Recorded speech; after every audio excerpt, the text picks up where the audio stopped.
ಇನ್ನೇನು ಕೆಲವೇ ಕ್ಷಣಗಳಲ್ಲಿ ಇರಾನ್ ಮತ್ತು ಅಮೆರಿಕ ನಾಯಕರ ನಡುವೆ ಚರ್ಚೆ ಆರಂಭ ಆಗುತ್ತೆ. ಇಸ್ಲಾಮಾಬಾದ್ನಲ್ಲಿ ಎರಡೂ ರಾಷ್ಟ್ರಗಳ ದಿಗ್ಗಜ ನಾಯಕರು ಮುಖಾಮುಖಿಯಾಗಲಿದ್ದಾರೆ. ಸಮರ ಸಂಧಾನ ತೀವ್ರ ಕುತೂಹಲವನ್ನ ಕೆರಳಿಸಿದೆ. ಅಮೆರಿಕ ಮತ್ತು ಇರಾನ್ ನಾಯಕರು ಯಾವ ನಿರ್ಧಾರವನ್ನ ತೆಗೆದುಕೊಳ್ತಾರೆ? ಈ ಸಭೆಯಲ್ಲಿ ತೆಗೆದುಕೊಳ್ಳುವಂತಹ ನಿರ್ಧಾರ ಇಡೀ ವಿಶ್ವದ ಮೇಲೆ ಪರಿಣಾಮವನ್ನ ಬೀರುತ್ತೆ. ಜಾಗತಿಕ ಮಟ್ಟದಲ್ಲಿ ತೀವ್ರ ಕುತೂಹಲವನ್ನ ಕೆರಳಿಸಿರುವಂತಹ ಮಹತ್ವದ ಬೆಳವಣಿಗೆ ಇಂದು. ಸಂಧಾನ ಕಣ ಪಾಕಿಸ್ತಾನದಲ್ಲಿ ಮಹತ್ವದ ಬೆಳವಣಿಗೆ. ಇನ್ನೇನು ಕೆಲವೇ ಕ್ಷಣಗಳಲ್ಲಿ ಸಭೆ ಆರಂಭ ಆಗುತ್ತೆ. ಇರಾನ್ ನಿಯೋಗದಿಂದ ಪಾಕ್ ಪ್ರಧಾನಿಯ ಭೇಟಿಯಾಗಿದೆ. ಪಾಕ್ ಪ್ರಧಾನಿ ಶಹಬಾಜ್ ಶರೀಫ್ರನ್ನ ಭೇಟಿಯಾಗಿ ಚರ್ಚೆ. ಇಸ್ಲಾಮಾಬಾದ್ನಲ್ಲಿ ಇರಾನ್ ಉನ್ನತ ಮಟ್ಟದ ನಿಯೋಗದ ಸಭೆ. ಇರಾನ್ ನಿಯೋಗ ಪಾಕ್ ಪ್ರಧಾನಿಯವರ ಜೊತೆಗೆ ಸಭೆಯನ್ನು ನಡೆಸ್ತಾ ಇದೆ. ಅಮೆರಿಕ ಜೊತೆ ಮಾತುಕತೆಗೂ ಮುನ್ನ ಪಾಕ್ ಜೊತೆ ಇಲ್ಲಿ ಇರಾನ್ ನಾಯಕರು ಚರ್ಚೆಯನ್ನ ಮಾಡ್ತಿದ್ದಾರೆ. ಇದು ತೀವ್ರ ಕುತೂಹಲವನ್ನ ಕೆರಳಿಸಿದೆ. ಅಮೆರಿಕ ಮತ್ತು ಇರಾನ್ ನಡುವೆ ಮಧ್ಯಸ್ಥಿಕೆಯನ್ನು ವಹಿಸಿ ಈ ಯುದ್ಧಕ್ಕೆ ಫುಲ್ ಸ್ಟಾಪ್ ಅನ್ನು ಇಡೋ ನಿಟ್ಟಿನಲ್ಲಿ ಪಾಕಿಸ್ತಾನ ಪ್ರಮುಖ ಪಾತ್ರವನ್ನು ವಹಿಸ್ತಾ ಇದೆ.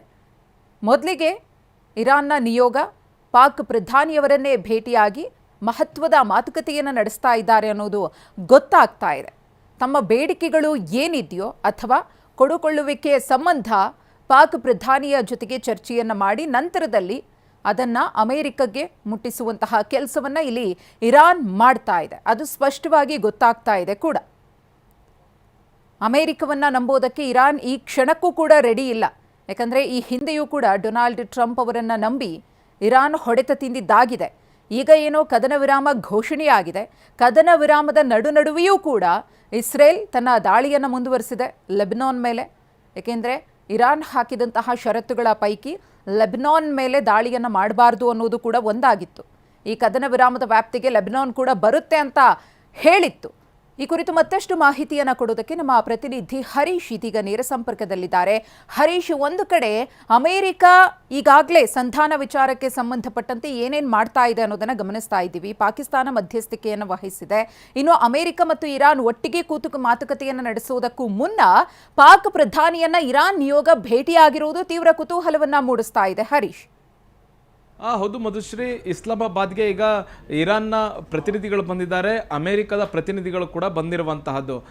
ಮೊದಲು ಇರಾನ್ನ ಪ್ರತಿನಿಧಿಗಳು ಬರ್ತಾರೆ. ಇರಾನ್ನ ಪ್ರತಿನಿಧಿಗಳಲ್ಲಿ 71 ಸದಸ್ಯರಿರ್ತಾರೆ. ಅದರಲ್ಲಿ 14 ಪ್ರಮುಖರು ಇವತ್ತಿನ ಸಭೆಯಲ್ಲಿ ಭಾಗಿಯಾಗುವಂತಹದ್ದು.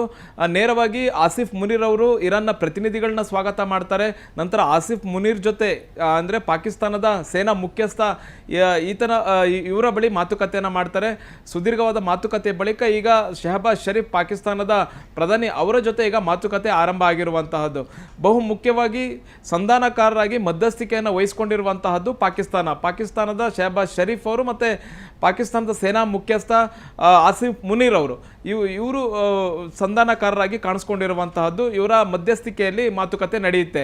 ಈಗ ಇವರನ್ನ ಭೇಟಿಯಾಗಿರುವಂತಹದ್ದು ಇರಾನ್ನ ಪ್ರತಿನಿಧಿಗಳು ಭಾಳಷ್ಟು ಕುತೂಹಲವನ್ನು ಕೆರಳಿಸಿದೆ.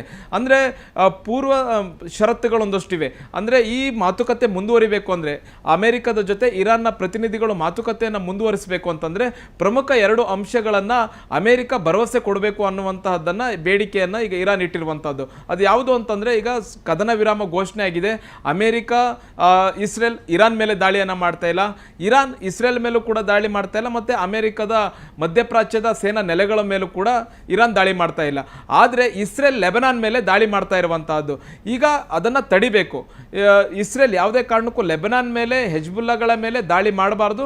ಅದು ಕೂಡ ಕದನ ವಿರಾಮದ ವ್ಯಾಪ್ತಿ ಒಳಗೆ ಬರಬೇಕು ಅನ್ನುವಂಥದ್ದು ಇರಾನ್ನ ಒತ್ತಡ ಇರುವಂಥದ್ದು. ಹಾಗಾಗಿ ಫಸ್ಟ್ ಈ ಬಗ್ಗೆ ಅಮೆರಿಕ ಭರವಸೆಯನ್ನು ಕೊಡಬೇಕು ಅನ್ನುವಂಥ ಒತ್ತಾಯವನ್ನು ಈಗ ಇರಾನ್ ಮಾಡ್ತಾ ಇದೆ.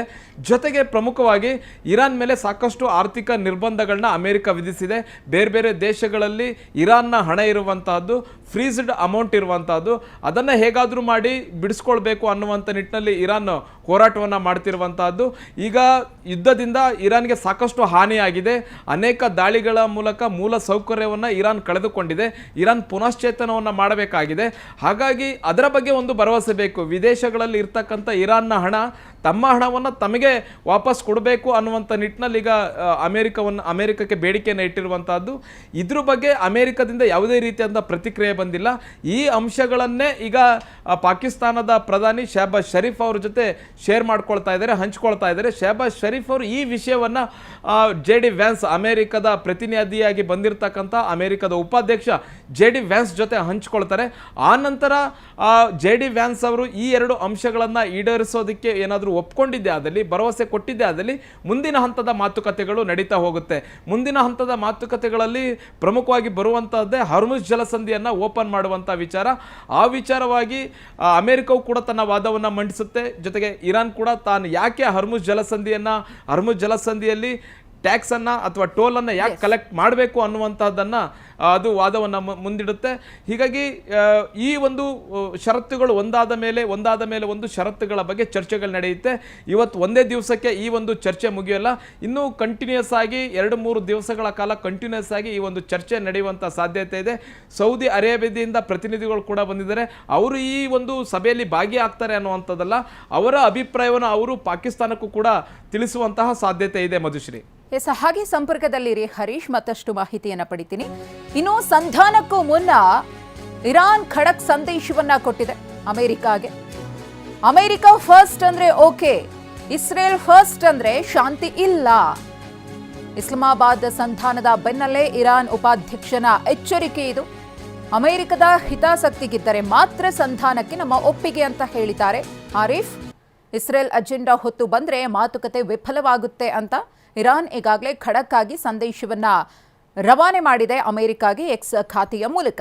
ಮೊಹಮ್ಮದ್ ಆರಿಫ್ ಅವರು ಹೇಳಿರುವಂತಹ ಮಾತು, ತನ್ನ ಹಿತಾಸಕ್ತಿಯನ್ನ ಬಿಟ್ಟು ಇಸ್ರೇಲ್ ಪರ ಏನಾದರೂ ಅಮೆರಿಕ ನಿಂತ್ಕೊಂಡ್ರೆ ಅಥವಾ ಅವರ ಪರವಾಗಿ ಮಾತನಾಡೋದಕ್ಕೆ ಅಮೆರಿಕ ನಮ್ಮ ಬಳಿ ಬಂದಿದ್ದೇ ಆದರೆ ಸಂಧಾನ ಸಭೆ ಅಥವಾ ಶಾಂತಿ ಸಭೆ ಅಂತ ಏನು ಅನ್ಕೊಂಡು ಬರ್ತಾ ಇದ್ದಾರೋ ಅದು ವಿಫಲವಾಗುತ್ತೆ. ಖಂಡಿತವಾಗಿಯೂ ಕೂಡ ನಾವು ಅಮೆರಿಕ ಇಸ್ರೇಲ್ ಪರವಾಗಿ ನಿಂತ್ಕೊಂಡ್ರೆ ಯಾವುದೇ ಒಪ್ಪಿಗೆ ಇರಬಹುದು, ಷರತ್ತಿರಬಹುದು, ಶಾಂತಿ ಸಭೆ ಇರಬಹುದು, ನಮ್ಮ ಒಪ್ಪಿಗೆ ಇರೋದಿಲ್ಲ ಅಂತ ಹೇಳಿ ಸ್ಪಷ್ಟ ಸಂದೇಶವನ್ನು ಇರಾನ್ ರವಾನೆ ಮಾಡಿದೆ.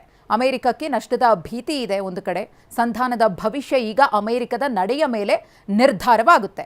ಇಸ್ರೇಲ್ ಪರ ನಿಂತ್ರೆ ಇಡೀ ವಿಶ್ವವೇ ಬೆಲೆ ತೆರಬೇಕಾಗುತ್ತೆ ಅನ್ನೋ ಎಚ್ಚರಿಕೆಯನ್ನು ಕೂಡ ಇಲ್ಲಿ ಆರಿಫ್ ಕೊಟ್ಟಿದ್ದಾರೆ.